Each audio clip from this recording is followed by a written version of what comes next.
नमस्कार, मैं हूं वंदना पांडे और आप देख रहे हैं के न्यूज इंडिया। बुलेटिन की शुरुआत करेंगे, उससे पहले हेडलाइंस। पीएम मोदी का गुजरात दौरा, गिर में शेर देखने पहुंचे, फोटोग्राफी भी की। राजकोट में कई परियोजनाओं का उद्घाटन भी करेंगे। छत्तीसगढ़ का 25वां बजट, वित्त मंत्री ओपी चौधरी ने GATI थीम पर लिखा बजट 2025। बिहार में 3,17,000 करोड़ के बजट पेश, डिप्टी सीएम सम्राट चौधरी ने पेश किया बजट, स्वास्थ्य पर फोकस किया।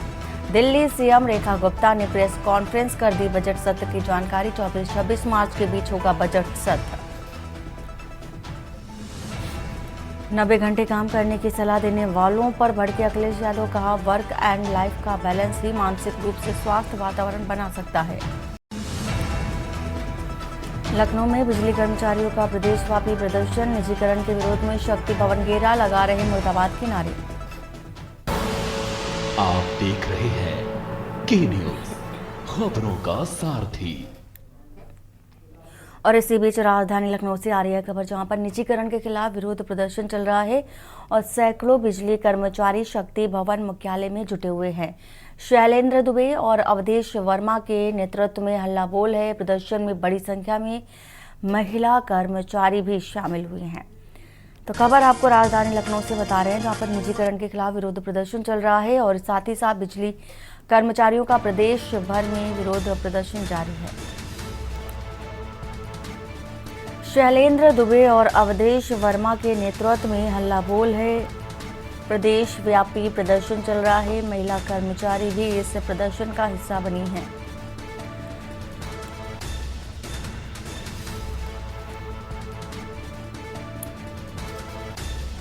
तो शैलेंद्र दुबे और अवधेश वर्मा के नेतृत्व में हल्ला बोल प्रदर्शन में बड़ी संख्या में महिला कर्मचारी भी शामिल हुई हैं।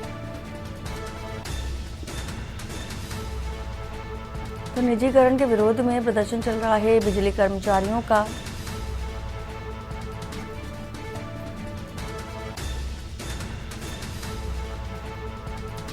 सैकड़ों बिजली कर्मचारी शक्ति भवन मुख्यालय में जुटे हुए हैं।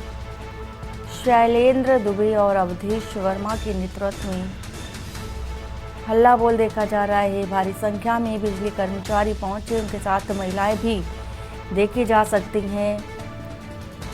नारेबाजी करते हुए प्रदर्शन कर रहे हैं, साथ ही आक्रोशित भी नजर आ रहे हैं। निजीकरण बंद करो के नारे भी लगा रहे हैं। राजधानी लखनऊ से आपको ये खबर बता रहे हैं।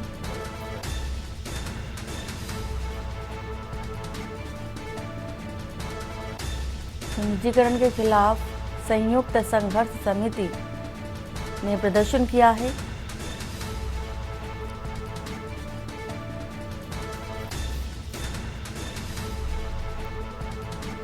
महिला और पुरुष बिजली कर्मचारियों ने जोरदार का हंगामा किया, साथ ही नारेबाजी की, पोस्टर लेकर निजीकरण बंद करो के नारे लगाए। शैलेंद्र दुबे और अवधेश वर्मा के नेतृत्व में विरोध प्रदर्शन देखा जा रहा है। राजधानी लखनऊ से फिलहाल ये तस्वीरें आपको दिखा रहे हैं।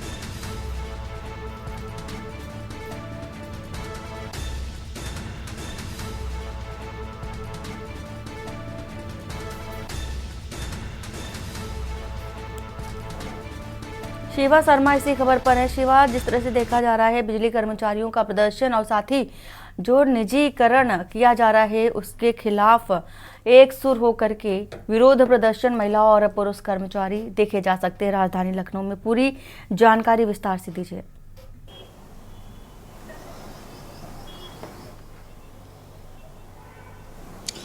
देखिए, यूपी के 42 जिलों से विद्युत वितरण को लेकर के उत्तर प्रदेश सरकार निजीकरण के लिए सोच रही है और इसका विरोध बिजली विभाग के कर्मचारी और अधिकारी लगातार कर रहे हैं।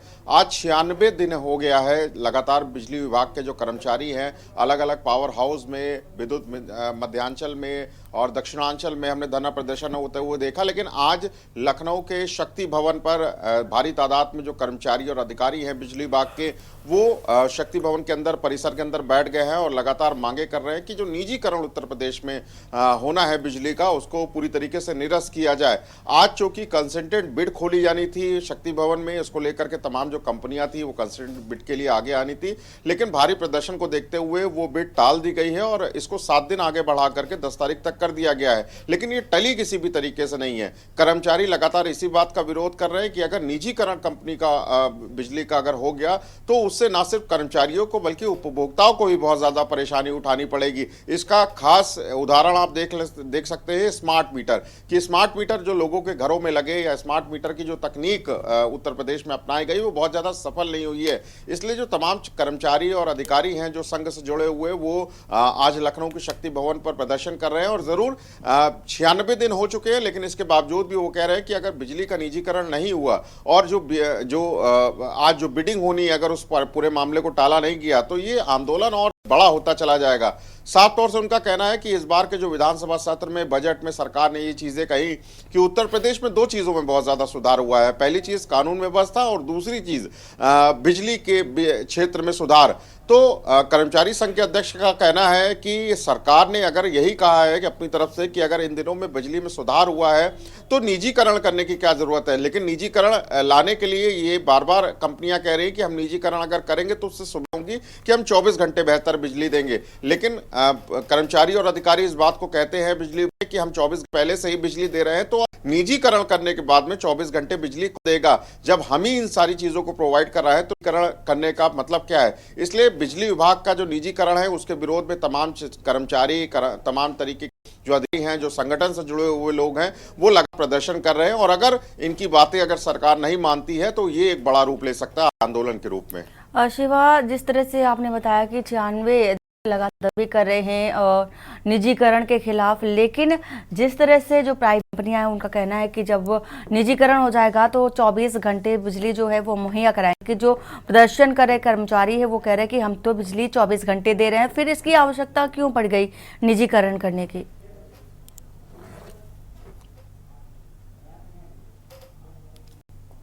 देखिए, सरकार का फैसला है और सरकार ने इस बात को ठान रखा है कि अगर हम बिजली के क्षेत्र में उत्तर प्रदेश के अंदर निजीकरण करेंगे तो व्यवस्थाएं और ज्यादा सुधर जाएगी। जो बकाया राशि है उत्तर प्रदेश के अंदर बकायेदारों के ऊपर, उनकी बिजली काट करके एक नई सुविधा देने का काम किया जाएगा कि उनसे वसूली तो की जाएगी जो पिछले कई सालों से बकायेदारों के खिलाफ नहीं की है, उत्तर प्रदेश कॉर्पोरेशन नहीं आया है। ऐसे में अगर निजीकरण अगर हो, प्राइवेट कंपनियों के हाथों में बिजली जाएगी तो सरकार का ऐसा तर्क है कि उसमें व्यवस्था में और वसूली में एक बेहतर बदलाव आएगा। लेकिन कर्मचारी संघ इस बात को लेकर के कहते हैं कि हम बेहतर सुविधाओं के साथ साथ वसूली का भी काम करें। हमने कुछ सालों में करोड़ों अरबों रुपए बकायेदारों से वसूले हैं। यही नहीं, बिजली के क्षेत्र में बहुत अच्छा काम भी किया है। जो पहले कुछ ही घंटों की बिजली थी, ग्रामीण इलाकों में कटौती होती थी, उन सारी जो मीटर हो या ट्रांसफार्मर हो या केबल फॉल्ट हो या लाइन की फॉल्ट हो, किसी भी तरीके से अगर किसी भी समय खराब होती थी, दिन हो या रात होता था, उसको कम समय में बेहतर सुविधा के साथ वो फिर से चालू करवाते थे, उसको सही करते थे। तो जो निजीकरण कंपनियां अगर ये वादा कर रही हैं कि वो सारी चीजें एक बायलॉज में उल्लेख करके देंगी कि निजीकरण होने के बाद ये सारी चीजें सही हो जाएंगी, तो वो चीजें सरकार भाग भी कर रहा है, सारे कर्मचारी और अधिकारी भी कर रहे हैं। इसलिए जो निजीकरण है वो सिर्फ लोगों के हक में है, कुछ लोगों के फायदे के रूप में है।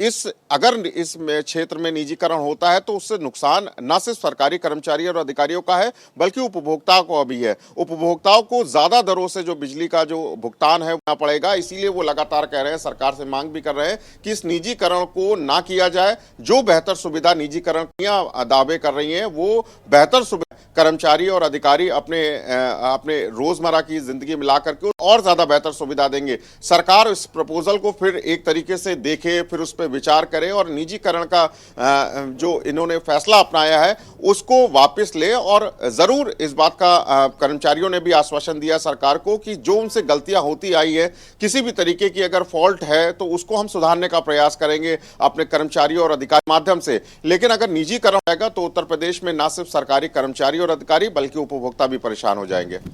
बिल्कुल शिवा, और देखने वाली बात होगी कि सरकार का निष्कर्ष निकालती है जिस तरह से विरोध प्रदर्शन देखा जा रहा है बिजली कर्मचारियों को लेकर के। फिलहाल पूरी जानकारी देने के लिए आपका शुक्रिया। खबर लखनऊ से बता रहे हैं, जहां पर बड़िया में पहुंचे हैं शक्ति भवन मुख्यालय कर्मचारी और महिला कर्मचारियों का भी प्रदर्शन देखा जा सकता है।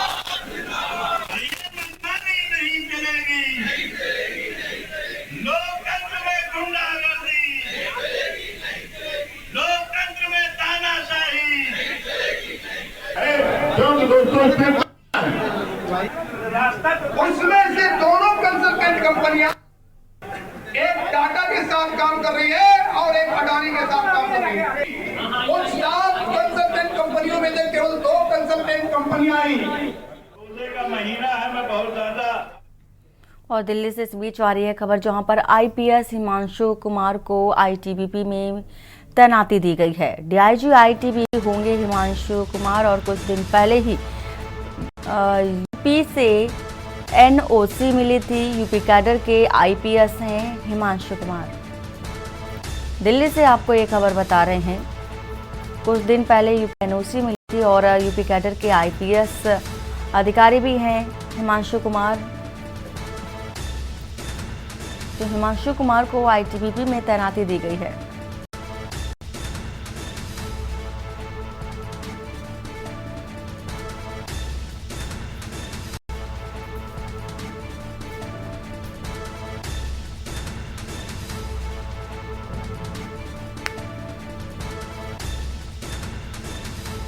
खबर बता रहे हैं दिल्ली से, आईपीएस हिमांशु कुमार को आईटीबीपी में तैनाती दी गई है और डीआईजी आईटीबीपी हिमांशु कुमार होंगे। और वहीं अगर बात करें तो कुछ दिन पहले ही यूपी से एनओसी भी मिली थी।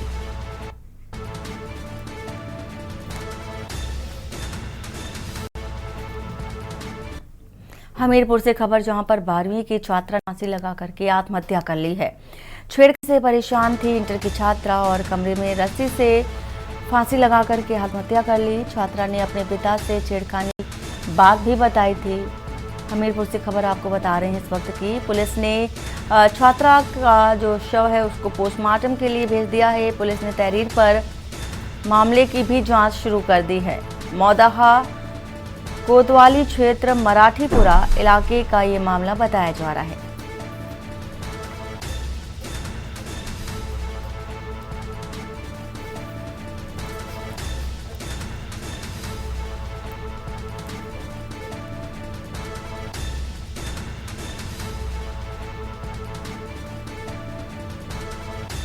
हरदोई से बता रहे हैं, एक्सप्रेस वे से चोरी करने वाले 3 आरोपी गिरफ्तार हुए हैं। निर्माणाधीन गंगा एक्सप्रेस वे से की थी चोरी। लोहे की प्लेट सोल्जर चोरी करने वाले आरोपी गिरफ्तार किए गए।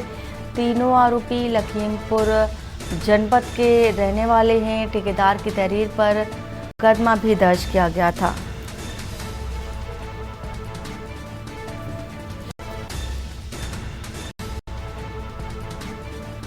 खबर बता रहे हैं हमीरपुर से, जहां पर पुलिस ने छात्रा के शव को पोस्टमार्टम के लिए भेज दिया है। और खबर हमीरपुर से बता रहे हैं, मराठीपुरा इलाके का ये पूरा मामला है। हमीरपुर से खबर, जब 12वीं की छात्रा ने फांसी लगा करके आत्महत्या कर ली। छेड़खानी से परेशान थी इंटर की छात्रा और कमरे में रस्सी से फांसी लगा करके जान दे दी। वहीं छात्रा ने छेड़खानी की जो बात थी अपने पिता को भी बताई थी।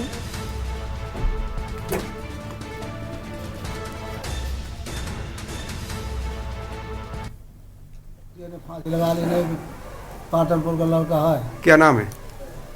कबीर नाम से। अच्छा। तो उसने जो है वो करता रहा छेड़खानी। अच्छा। हाँ, वो कान पर बिटिया का फोन की ना 4 बजे के अलावा कि मुझे बचा लिया और नहीं तो मैं फांसी लगा के मर जाएंगे।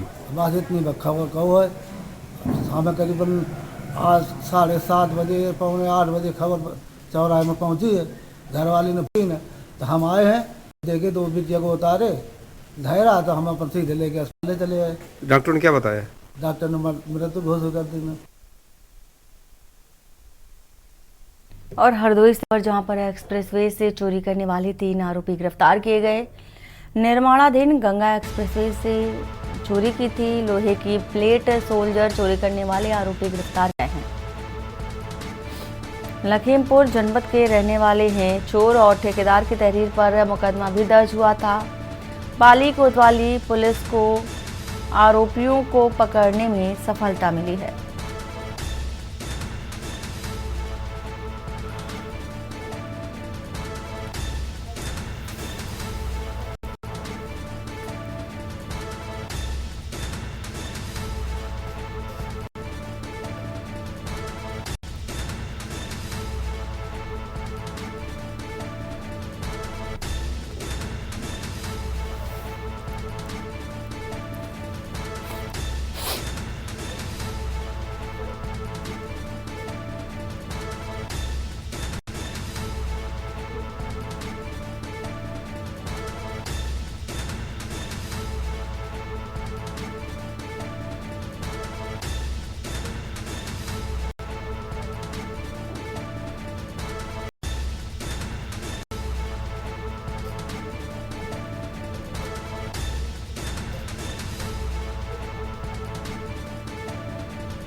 और आगरा से खबर जहां पर दोपहिया वाहनों की चोर गैंग का खुलासा हुआ है। सर्विलांस एसओजी और सदर पुलिस ने संयुक्त कार्रवाई की है।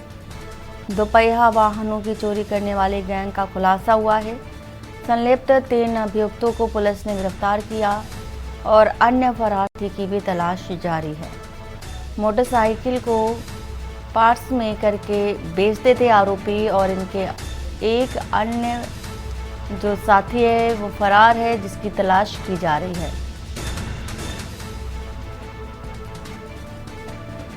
वहीं कब्जे से 25 से 30 दोपहिया वाहनों को लेकर के दोपहिया वाहनों के पार्ट मिले हैं और डीसीपी सिटी सूरज राय प्रेस कॉन्फ्रेंस कर इस बात की जानकारी भी दी है।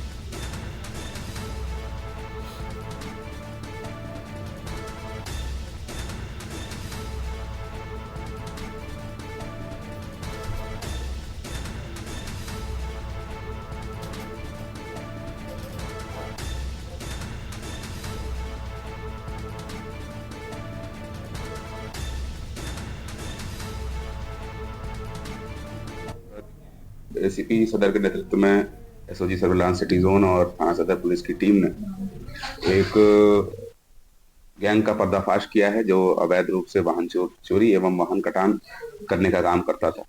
इस गैंग के पास से लगभग 25 से 30 टू व्हीलर्स के स्पेयर पार्ट्स बरामद हुए हैं जो इन्होंने पहले चोरी किया था और चोरी करने के बाद उसको काट के बेचने का कार्य करते थे। इस गैंग के 3 सदस्यों को गिरफ्तार किया गया है, चौथे को वांछित किया गया है और थाना सदर पर अभियोग पंजीकृत करके आवश्यक विवेचनात्मक कार्रवाई करते हुए इन तीनों गिरफ्तार अभियुक्तों को माननीय न्यायालय के समक्ष प्रस्तुत किया जा रहा है और न्यायिक अभिरक्षा दिया जा रहा है। और लखनऊ से खबर जहां पर लखनऊ मेल से सपा विधायक का बैग चोरी हो गया। ट्वीट कर अतुल प्रधान ने इस बात की जानकारी दी है। जीआरपी थाना चारबाग में इस बात की शिकायत भी की। लखनऊ मेल से सपा विधायक का बैग चोरी हुआ है और लखनऊ मेल से सपा विधायक का बैग चोरी हुआ है। जीआरपी थाना चारबाग में इस बात की शिकायत की गई। लखनऊ मेल से विधायक का बैग चोरी हुआ है और सोशल मीडिया के जरिए जानकारी भी दी है। वहीं जीआरपी थाना पुलिस को भी इस बात की शिकायत की।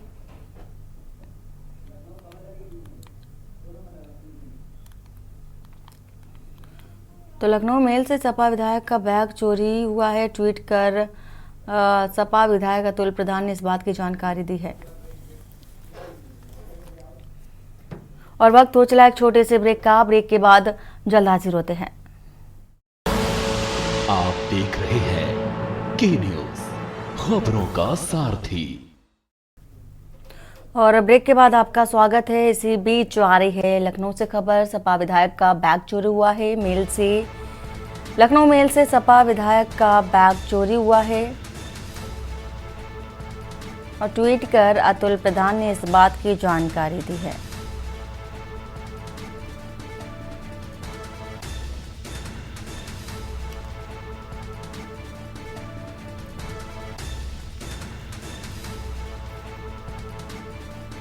तो मेल से सपा विधायक का बैग चोरी हुआ है। अतुल प्रधान का बैग चोरी हुआ। ट्वीट कर अतुल प्रधान ने इस बात की जानकारी दी। साथ ही जीआरपी थाना पुलिस को भी इस बात की सूचना दी, शिकायत की है बैग चोरी होने के बारे में। लखनऊ से आपको ये खबर बता रहे हैं, लखनऊ मेल से सपा विधायक का बैग चोरी हुआ है।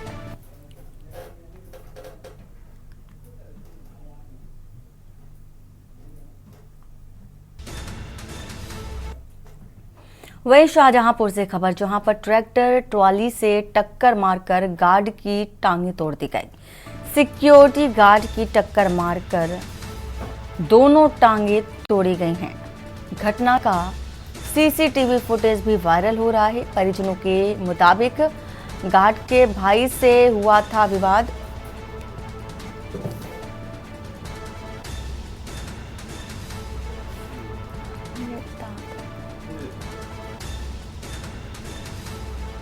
गार्ड के भाई से विवाद हुआ था। ट्रैक्टर गेट के सामने चलाने को लेकर हुआ था विवाद। आरोपी रोहित शुक्ला ने देख लेने की धमकी भी दी और सिक्योरिटी गार्ड की पोस्ट पर तैनात था पीड़ित युवक। परिजनों ने पुलिस को इस बात की तहरीर दी। पुलिस ने नहीं की आरोपी युवक की शिकायत पर कार्रवाई। और थाना आरसी मिशन के कनिंग तिराहे की घटना है। टक्कर के बाद सिक्योरिटी गार्ड की दोनों टांगें टूट गई।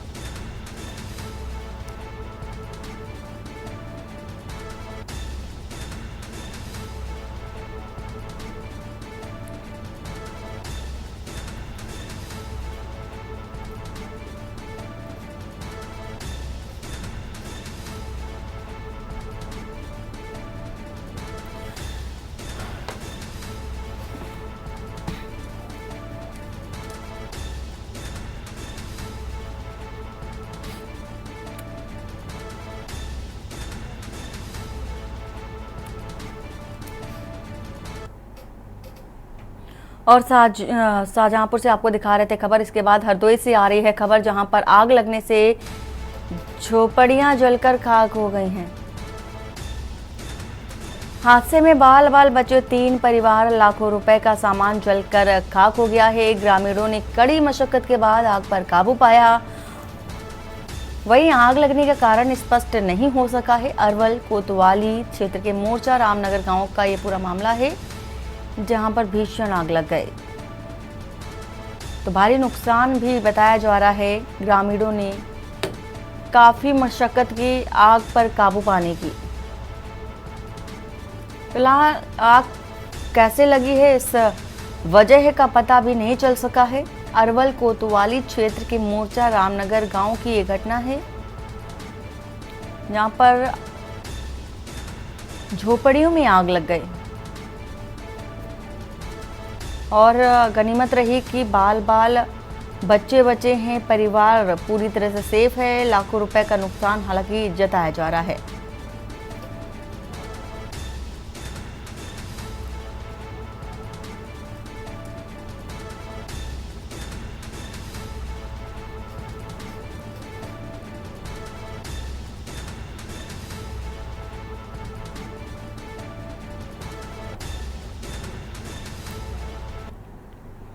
बाराबंकी से खबर, जहां पर लूट के अभियुक्त और पुलिस बल की मुठभेड़ हुई है। 10 दिन पूर्व व्यापारी से हुई थी लूट। मुठभेड़ में चली गोलियों से एक बदमाश घायल है।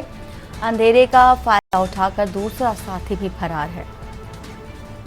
आभूषण व्यापारी से लूट की थी। तमंचा दिखा करके आभूषणों की लूट की गई। वहीं पिंडसामा बाबागंज टिकैतगंज रोड पर मुठभेड़ हुई है।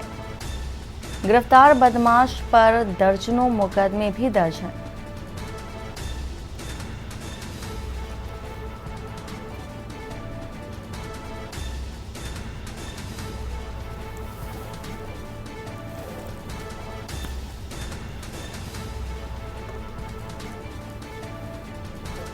मुंगेर में आज थाना पुलिस और स्वास्थ्य सर्विलांस की संयुक्त टीम के द्वारा हुई एक अपराधी के साथ मुठभेड़ में अपनी आत्मरक्षार्थ की गई फायरिंग पुलिस की गोली से घायल हुआ है। उस अभियुक्त का नाम शुभम उर्फ शिवम तिवारी है, जो कटरा गोंडा का रहने वाला है।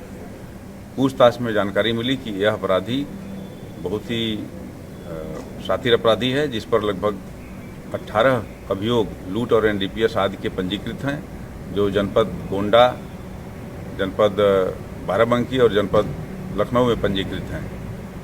इस अपराधी के द्वारा घुंगटेर में 21 तारीख को एक कौशल ज्वेलर्स के मालिक के साथ हुई लूट की घटना को अपने साथियों के साथ अंजाम दिया था।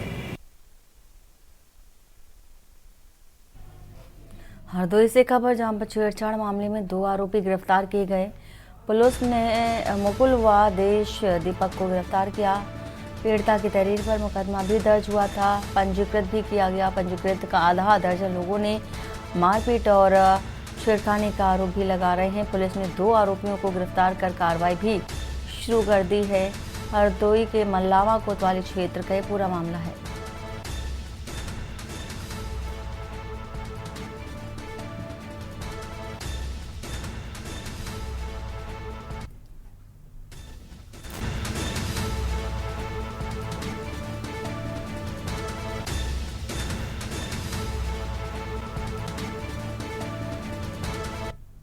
मल्लावा से संबंधित एक मारपीट का फुटेज सोशल मीडिया पर प्रसारित होने के संबंध में अवगत कराना है कि संबंधित प्रकरण कस्बा मल्लावा का 2 मार्च 2025 का है।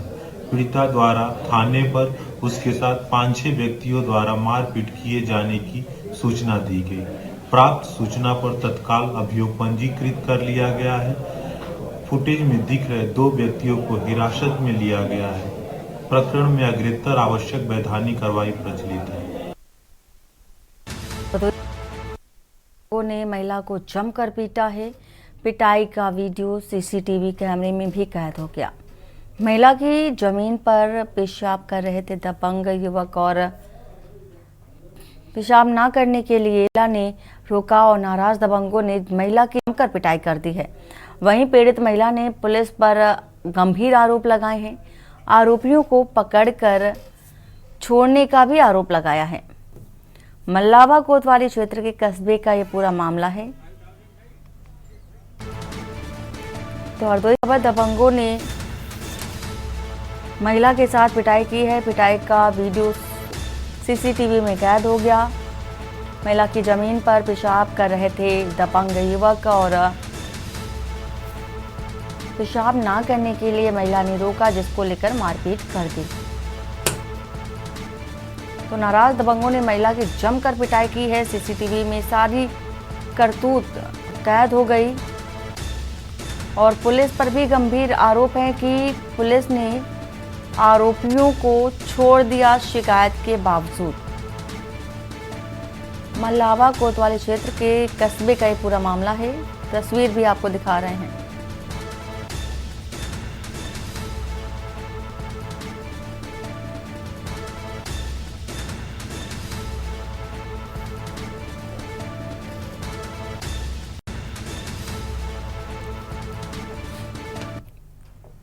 और मऊ से खबर, जहां पर मंदिर शीतला माता धाम में हुई है चोरी। मुकुट सहित धातु की कई मूर्तियां चोरी हुई। चोरों ने माता शीतला का मुकुट सहित मूर्तियां चोरी कर ली। रात में चोरों ने घटना को अंजाम दिया। कोतवाली थाना के शीतला माता धाम मंदिर का ये पूरा मामला है, जहां पर कई मूर्तियों को, धातुओं की मूर्तियों को चोरी कर ले गए हैं चोर।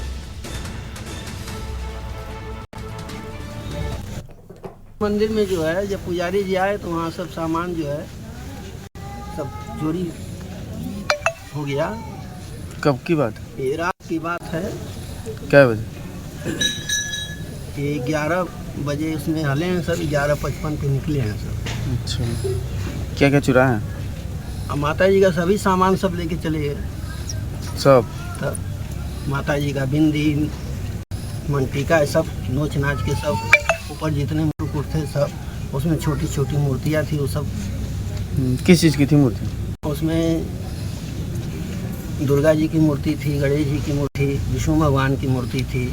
किस चीज़ की? ये नहीं, ये धातु की थी।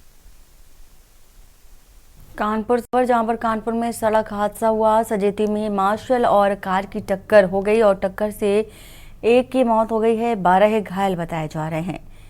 कानपुर से खबर बता रहे हैं जहां पर तेज रफ्तार का कहर देखा गया। सजेती में मार्शल और कार की आमने सामने भिड़ंत हो गई, साथ ही टक्कर से एक की मौत, 12 घायल हैं, 4 की हालत गंभीर है। कानपुर रेफर कर दिया गया है। शादी से लौट रहा था परिवार। सजेती थाना क्षेत्र में मुगल रोड पर यह हादसा हुआ है।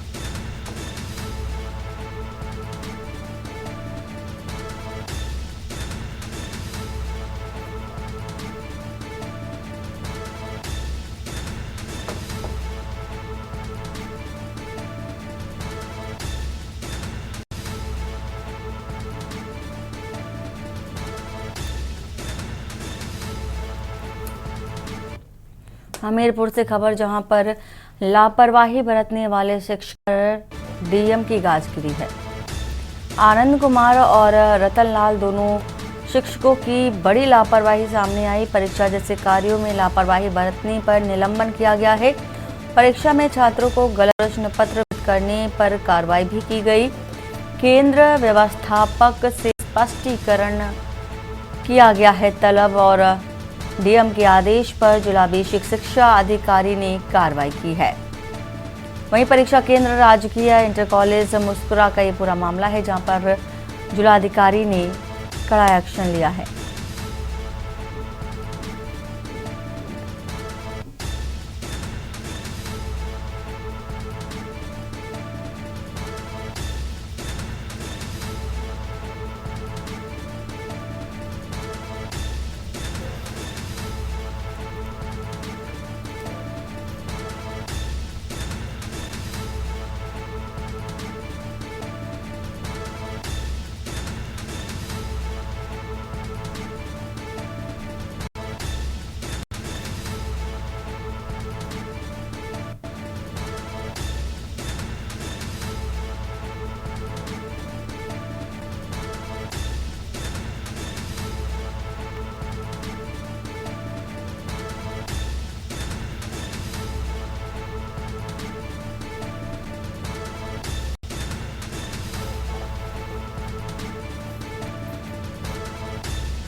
तो गलत प्रश्न पत्र वितरित करने पर कार्रवाई हुई है। जिलाधिकारी की ओर से एक्शन लिया गया। परीक्षा में छात्रों को गलत प्रश्न पत्र वितरित करने पर यह कार्रवाई है। खबर आपको बता रहे हैं, केंद्र व्यवस्थापक से स्पष्टीकरण कर तलब भी किया गया। तो बड़ी लापरवाही देखी गई। डीएम के आदेश पर जिला बेसिक शिक्षा अधिकारी कार्रवाई की है। और वहीं जनपद फतेहपुर सिद्ध पीठ मंदिर तामीर के आसपास की जमीन कब्जा मुक्त हो गई है। हिंदू संगठनों में उत्साह भी नजर आ रहा है। वहीं मुस्लिम समाज में भी देखा जा रहा है आक्रोश। 2 जेसीबी मशीनों से भूमि को कब्जा मुक्त कराया गया और कब्जा मुक्त कराने वाले लोग अज्ञात बताए जा रहे हैं।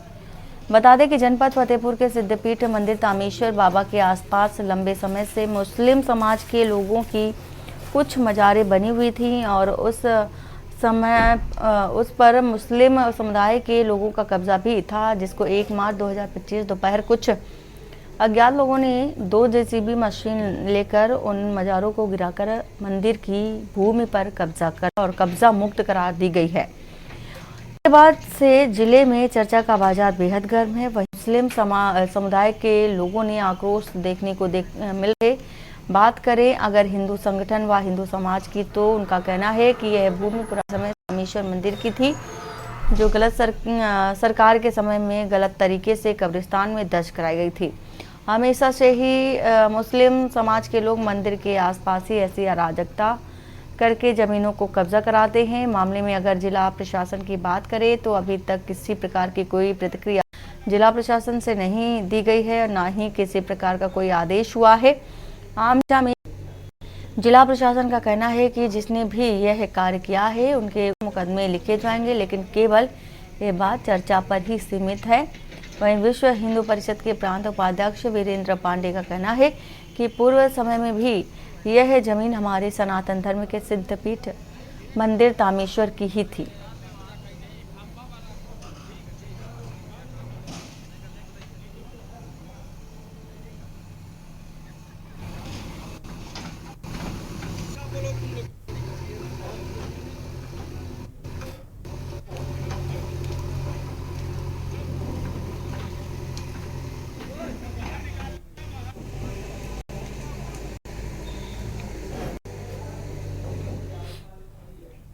और खबर इटावा से, जहां पर हावड़ा दिल्ली रूट पर निरस्त की गई सभी ट्रेनों का चालन शुरू कर दिया गया है, जिसमें यात्रियों को बड़ी राहत मिली है। इटावा जंक्शन से ग्वालियर, कानपुर और आगरा कैंट की ट्रेनें चलने लगी हैं, जिससे यात्रियों की परेशानी अब खत्म हो गई है। महाकुंभ के कारण इटावा जंक्शन से गुजरने वाली 26 ट्रेनें थी, लेकिन अब अपने निर्धारित समय भी संचालित हो रही हैं। प्रयागराज, अलीगढ़ और कानपुर जाने वाली ट्रेनें भी फिर से पटरी पर लौट आई हैं। हालांकि मुरी एक्सप्रेस, नीलांचल एक्सप्रेस और अलीगढ़ कानपुर मेमू अभी भी निरस्त है, लेकिन अन्य प्रमुख ट्रेनें जैसे इटावा ग्वालियर एक्सप्रेस, मैनपुरी आगरा कैंट और कानपुर टूंडला का संचालन शुरू हो गया है। Railway enquiry in charge Mohammad Kaif ने बताया कि 1 मार्च से सभी ट्रेनें चलने लगी हैं, जिससे स्टेशन पर भीड़ कम हो गई है और यात्रियों को भी सुविधाएं मिलने लगी हैं।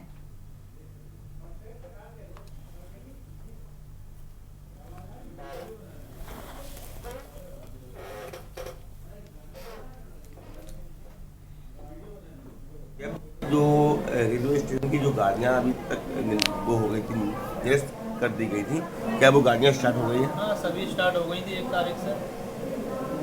जो कुंभ को लेकर के जो हालात थे, सवारी थी, भीड़ भाड़ भगदड़ मची थी, अब इस समय क्या हालात है? अब कुछ नहीं, सब शांत है, बढ़िया तरीके से। क्या अभी भी कोई गाड़ी निरस्त या लेट? अब तो कोई गाड़ी निरस्त नहीं है, सारी गाड़ियाँ ओके, गाड़ी लेट चल रही है बस। बाकी पूरा ओके है। हाँ, अब भीड़ भाड़ कैसी है स्टेशन की? भीड़ भी सही है, ज़्यादा नहीं हो रही, नॉर्मल है जैसी रहती है। क्या इस समय कुंभ के यात्री आ रहे हैं? कुंभ के यात्री अब नहीं आ रहे, कल तक तो आ रहे थे, अभी तो देखने को नहीं मिले, 1-2 आ रहे, ज़्यादा नहीं आ रहे। 26 फरवरी तक मेला का सिस्टम था, अब उधर से वापस आ रही है। कुछ गाड़ियाँ आ गई, अभी कुछ हैं आने को, 2-1 दिन में 3 तारीख तक, कल तक फाइनल आ जाएगी वापस।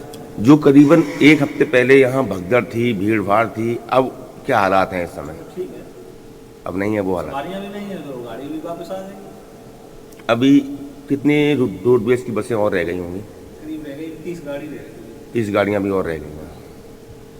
तो कब तक आने की उम्मीद है? कब तक आने की उम्मीद है? कल तक आ जाएंगे। और खबर शामली से, जहां पर पशु चिकित्सालय के 4th श्रेणी कर्मचारी की गोली मारकर हत्या कर दी गई।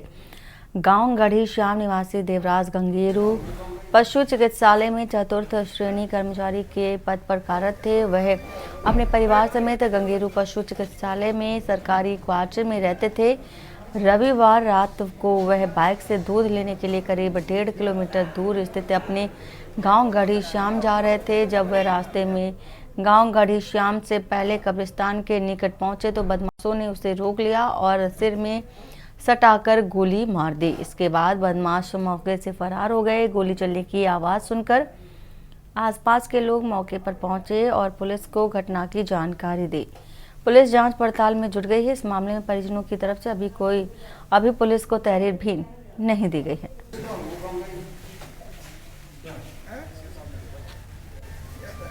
और आज पुत्र कर्म सिंह निवासी गढ़ी श्याम थाना कांदरा बगल में गांव है, यहाँ से गंगेरू जा रहे थे करीब 7:30 बजे के आसपास शाम को, और जहाँ हम खड़े हैं यहीं पे मोटरसाइकिल सवार आए और उन्होंने गोली मार दी।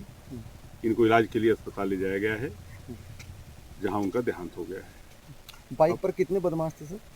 हाँ, जो प्रत्यक्षी बता रहे हैं कि इसमें 2 आदमी थे, एक आदमी मोटा सा था, एक आदमी पतला था। अब पहचान की जा रही है कौन व्यक्ति थे, कैसे थे। अब पंचायतनामा पोस्टमार्टम कार्रवाई थाना कांदरा द्वारा कराया जा रहा है। परिजनों से तहरीर प्राप्त की जा रही है, अगली विधिक कार्रवाई कराई जाएगी। और अलीगढ़ में वन माफियाओं के हौसले इन दिनों बुलंद है और उनकी करतूतों से पर्यावरण को भारी नुकसान हो रहा है।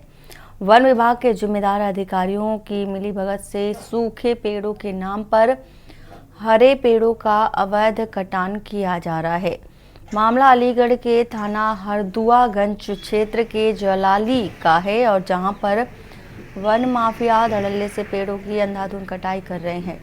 वन माफिया के अनुसार उन्हें सूखे पेड़ों के काटने की अनुमति मिल जाती है, लेकिन असल में वह हरे पेड़ों को काटते हैं और इस पर ना तो कोई सवाल करता है और ना ही किसी अधिकारी द्वारा सही कार्रवाई की जाती है। यह कटान सीधे तौर पर पर्यावरण को प्रभावित कर रहा है और साथ ही राज्य सरकार की उस योजना की भी धज्जियां उड़ा रहा है।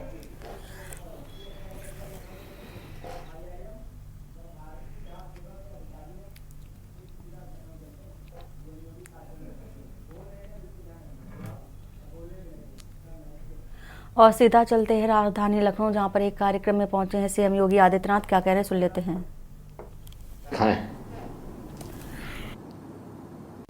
क्योंकि जब हम लीक से हट करके करते हैं तो ही लोगों के वो स्मरणीय बन जाता है।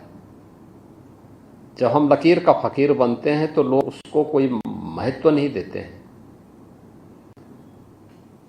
हमारी जो सबसे बड़ी समस्या है वो ये है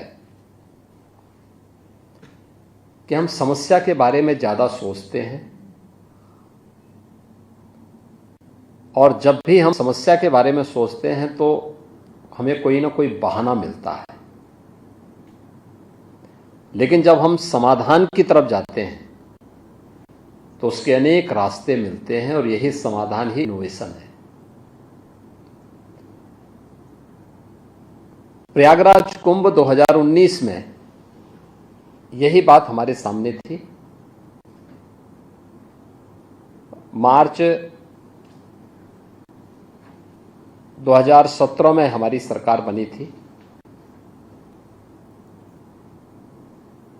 जुलाई 17 में मेरी प्रधानमंत्री जी से इसके बारे में चर्चा हुई कि प्रयागराज में कुंभ का आयोजन है। तो उन्होंने मुझसे कहा कि इसको ऐसा बनाएं कि जो लोगों के लिए स्मरणीय बन जाए। दुनिया की एक ऐसी घटना के रूप में क्या इसको प्रस्तुत किया जा सकता है जिसके प्रति पूरी दुनिया आकर्षित हो। यद्यपि यह आयोजन भारत के सनातन धर्म से जुड़ा हुआ एक आयोजन है, लेकिन पूरे भारत को जोड़ने का भी एक माध्यम बन सकता है। हमने अपनी टीम से आकर के हम बैठक शुरू की, बातचीत शुरू की। तब तक हमारी तैयारियां प्रारंभ नहीं हुई थी। प्रधानमंत्री जी की प्रेरणा थी उस दौरान कि क्या इसमें हेड्स ऑफ द मिशंस को जोड़ा जा सकता है, विभिन्न देशों के जो मिशन हैं उनको इस आयोजन के साथ जोड़ा जा सकता है। तो मैंने तत्कालीन विदेश मंत्री श्रीमती सुषमा स्वराज जी से भी चर्चा की और मेरे मन में एक बात सामने आई। मेरे सामने 2013 का कुंभ भी था 2013 में कुंभ का आयोजन हुआ था और कुंभ के इस दौरान मैंने समाचार पत्रों में इस बात को देखा था और मैं उस दिन स्वयं प्रयागराज में ही था। मैं उस समय एक योगी के रूप में अपने शिविर में था, लेकिन अगले दिन समाचार पत्रों की लीडिंग न्यूज बनी थी जिसमें था कि मॉरिशस के प्रधानमंत्री प्रयागराज महाकुंभ में आए, लेकिन कुंभ में गंदगी को देख करके, गंगा जी में गंदगी को देख करके वे बिना स्नान किए ही और ये टिप्पणी करते हुए कि क्या यही गंगा है,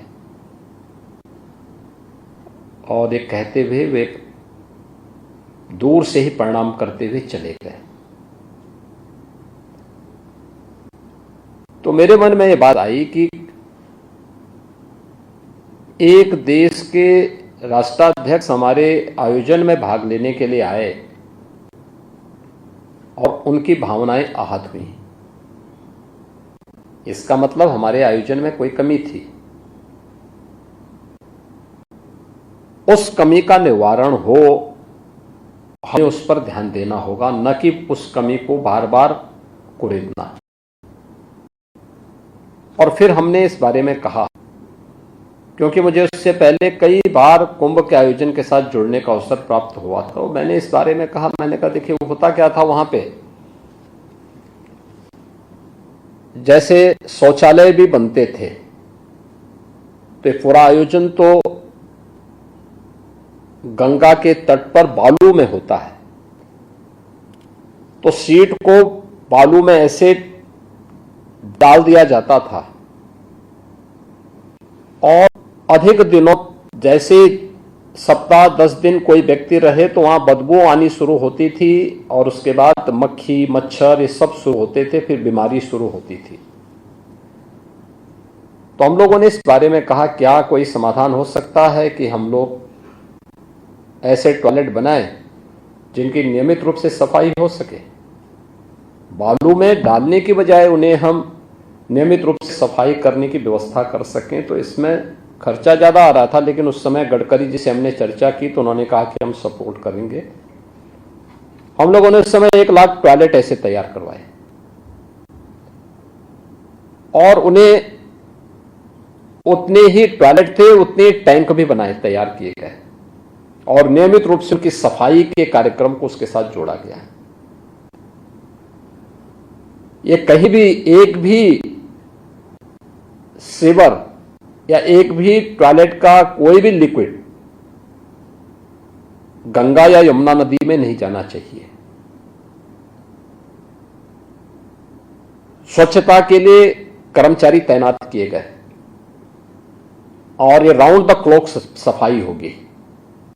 जब मुख्य स्नान है, भीड़ है, उस दौरान संभव नहीं, लेकिन जैसे भीड़ छंटे सफाई का कार्यक्रम हमारा चलता रहे। दिन में भीड़ है तो रात्रि में सफाई हो, कहीं भी कोई कूड़ा नहीं दिखना चाहिए, गंदगी नहीं दिखनी चाहिए। नदी हो, आश्रम हो, घाट हो या फिर किसी भी अन्य स्थल पर शुद्ध पेयजल की आपूर्ति की व्यवस्था हर एक शिविर में हो सके, हम वाटर एटीएम की स्थापना कर सके, इस कार्यक्रम को भी उसके साथ जोड़ा गया। और आयोजन तो 55 दिन का था 2019 में, लेकिन मैंने तैनाती उससे भी 2 महीने पहले सभी कर्मचारियों की वहां पे की, जिससे इनकी ट्रेनिंग कराई जा सके। इनके लिए स्पेशल कोर्स, उनके लिए ओरिएंटेशन कोर्स वहां पे चलाए जा सके कि इस बड़े आयोजन को संपन्न करने के लिए उनको कैसे तैयार होना है, कैसे इसको आगे बढ़ाना है। उन्हें हर प्रकार की सुविधाएं दी गई, लेकिन साथ साथ जवाबदेही भी उसके साथ तय की गई थी। टेक्नोलॉजी का हम लोगों ने उस समय उपयोग किया था और इससे महत्वपूर्ण था, इतना बड़ा आयोजन सकुशल संपन्न तब होगा जब सुरक्षा की बेहतर व्यवस्था हो, क्राउड मैनेजमेंट एंड सिक्योरिटी की उत्तम व्यवस्था, प्रत्येक व्यक्ति के मन में हम एक विश्वास पैदा कर सकें कि हाँ, यह पुलिस हमें सुरक्षा दे सकती है। दूसरा, किसी भी क्राइसिस मैनेजमेंट में किसी भी स्वयंसेवी संगठन से महत्वपूर्ण रोल पुलिस की होती है, तो पुलिस का व्यवहार उस समय मायने रखता है। देखिए, फर्स्ट रिस्पॉन्ड पुलिस करती है, लेकिन पुलिस के प्रति आम जन के मन में एक अविश्वास जैसा भाव होता है। इस विश्वास को दूर करना, पुलिस के लोगों का 4 महीने से काउंसलिंग की गई, उनकी स्पेशल कोर्सेज उनके चलाए गए, स्पेशल क्लासेस ली गई कि भाई देखो, पब्लिक कभी कभी गुस्सा होती है, होगी, क्योंकि होगा क्या कि मुझे मालूम था कुंभ के वॉल्यूम के बारे में, उसके स्केल के बारे में, कि महाकुंभ का आयोजन है तो इसमें भीड़ होगी, और भीड़ होगी तो होगा क्या कि जो पहले आ जाएंगे उनको तो कम पैदल चलना पड़ेगा, क्योंकि उनको हम संगम से 2 किलोमीटर 3 किलोमीटर के दायरे में पार्किंग दे रहे हैं। लेकिन जैसे जैसे पार्किंग भरती जाएगी वैसे वैसे लोगों को ज्यादा पैदल चलना पड़ सकता है। अब जिसको 10 किलोमीटर पैदल चलना पड़ेगा, कभी पैदल चला नहीं है, और उसको कोई पुलिसकर्मी रोकेगा तो झल्ला ही जाएगा। उन स्थितियों में गुस्सा नहीं होना है, हाथ जोड़ करके उसको समझाना, उसको बैठने की व्यवस्था करनी है। इन सभी चीजों के लिए उन्हें तैयार किया गया। ये सभी करने के लिए हमने फिर 19 का हमारे पास एक उदाहरण था कि 19 के प्रयागराज कुंभ ने एक संदेश दिया था स्वच्छता और सुव्यवस्था का। टेक्नोलॉजी का कुछ हमने हद तक उपयोग किया था, उसका भी व्यापक प्रभाव पड़ा था। ऐसे ही 25 ये महाकुंभ होगा, इसमें भीड़ उससे ज्यादा होनी है। इतना ज्यादा भीड़ होगी ये हमें अंदाजा नहीं था, लेकिन मैं ये मानता था कि 24 की तुलना, यह 19 की तुलना में दुगनी भीड़ होगी, दुगनी। तो उसके लिए उस प्रकार की व्यवस्था की गई। एक मैंने नवंबर 2022 में जो पहली बैठक ली थी, एक सामान्य बैठक ली थी, उस समय कोई तैनाती हमने किसी अधिकारी। और बुलेटिन फिलहाल इतना ही। बाकी की खबरों के लिए बने रहिए आप के न्यूज इंडिया के साथ। नमस्कार।